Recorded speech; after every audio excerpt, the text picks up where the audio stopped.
Alright, well, we are out here again, and it's a little cooler. Give me a shirt. So I was out here doing some chores, and this, what day is today? It's 22nd, Thursday, and a lot been going on, as you all probably know already. Some know more than I do. So I've been kind of out of the loop a little bit, but I can definitely feel something going on, and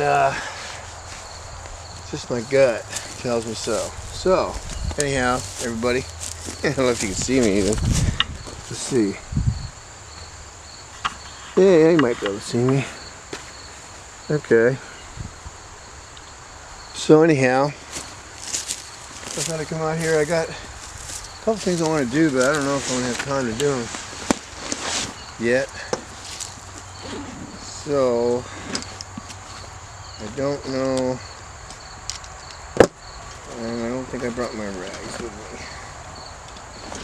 So this is, you're watching a on the fly,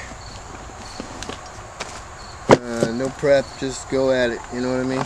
So many rounds, your host here. Welcome to the Fellowship of the Fortified Tower, everybody. So I have I was going to load this maybe, and let's see how that goes. And then I don't know if I want to get too much. It looks like it might rain.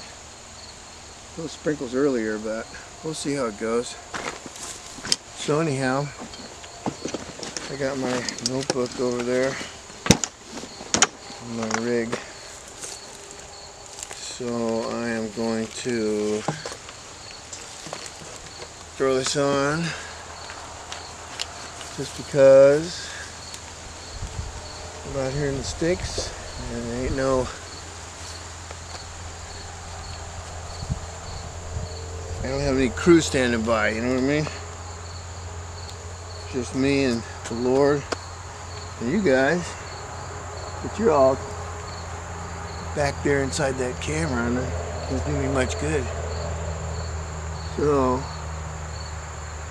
but you can pray. Everything's gonna be alright. And everything will be. Anyhow, so let me get my, I don't have my darn rags. Oh, there's one. Well, I'll have to do. There's one. Oh, there's another one down in there. Alright, there we go. So, we got a rag. Somewhere to throw a pistol. I don't like throwing it on just the board. But, there we go.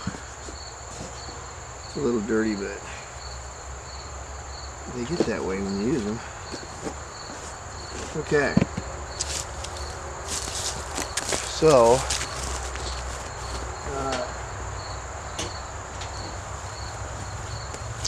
so a subscriber asked me to go a little bit over Chuck Youngbrandt and how he started out and all that and whatever. I could go over how I found him, about him. I found out about the Lord led me to him kind of a long time ago. I wasn't very hip on the computer at all. Still, I'm not that great at it, but I'm getting there. And I just didn't like it. I just didn't really want to get involved with it too much. I was a pencil paper guy, and I kept the notes in my head, you know, for my work mostly. And anyhow, one day I was talking to the Lord about things He was showing me, and I said, Lord, somebody else out there has to know this stuff, because I was going to church, and I wasn't hearing anything about any of this kind of stuff, from the church I was going to, and I wasn't hearing about it from really any other churches either. I visited a Catholic church once, two times, and I just couldn't make no sense out of it. And then, anyhow, that was years and years ago. I was a teenager then. And so anyway, the Lord showed me some things, and He showed me, I was looking at how things were going. I was reading the Bible, and I asked the Lord, I was praying a lot and stuff, and I asked the Lord, I said, God, somebody else has to know what's going on out there, And so, lo and behold, it wasn't long after that, I had access to a computer, and there was a computer at work. There was a guy at work who was really good with computers, and he was actually a foreman or a supervisor on the job, and he came into it later a little bit because I found out I was starting to learn how to use the computer, right? And I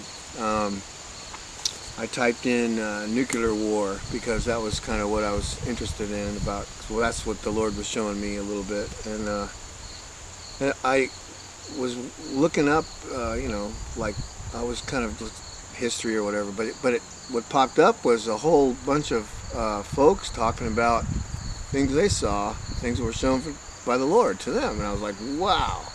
Okay, so I started sifting through that, and there was a guy, can't remember his name now. He was in the Navy. I think he was a yardbird, they call him, a shipyard worker at the time, and he might have been retired, but he was a preacher, I think, of some sort too. But he was United States Prophecy, I think. I don't remember his name off the top of my head, but nice guy. But he wore a ball cap with the USS Constellation on it. And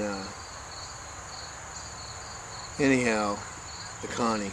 And he was in Virginia Beach, and I watched a few of his videos, and he was basically going over the same kind of ground that I had been going over and that I knew about from when I was in the service and from what I had learned so far about what was going on, and how I could see that the Russians and the Chinese were a team, okay, even back then. This was in the 80s, and that they were planning an attack on the United States, and I could see that the Lord was showing me that there was going to be an attack on the United States, and it was going to be just, all out, and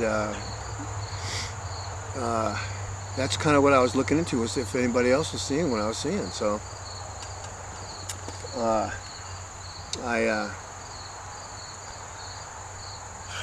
man, it was wild.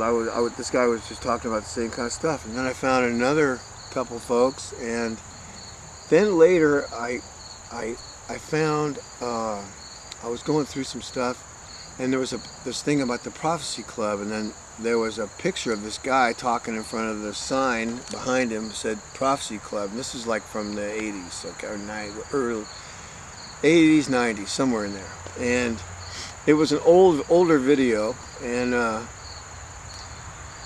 but it was news to me, so I watched it, and it was a couple hours long, and it took me a while to get through it all. But he started out talking about how nobody much wanted to hear what he had to say, and so he would go from place to place across the country, kind of like Dimitri Duduman did. And this fella, even I found out later, he knew Dimitri Duduman, and they had spoken, or they conversed a little bit, and him and Henry Groover also. And so I looked up, when I went to work after I saw this video. I went to work and I asked this guy at work if he could get online and find this guy, because this guy had a whole, you know, his whole briefing was on paper, and including a map. And so I had this guy look, you know, basically find it and then print it out. And so he printed it out for me, and I had it in a notebook, and I have now that original copies of all that I don't have anymore, but I do have, because of circumstances in life and whatnot. But I do have, I redid it, so I have it all down again. And others, I have a lot. I'm collecting some of these visions that I'm getting led to find and preserve. So I can refer to them later, and I can also brief about them as the need comes up. So I basically took the map, okay, and I studied it pretty good, and I listened to his briefing 4 or 5 times, you know, and made notes and stuff, and prayed about it, and it laid out. Because I asked the Lord, I said, how are they going to pull this off, Lord? How are they going to do this? How when they come in, how are they going to come in, you know? And I kind of knew already they were going to use our roads against us. We have a very elaborate highway system, and it was put in back in the late mid-50s or whatever. It started to be by Eisenhower. And the reason he did it was because they wanted to be able to transfer military power, project it anywhere in the country if they needed to. You know, because the Cold War was going on. It was hot and heavy at the time, so everybody was worried about the Russians, you know, back then. And so he had this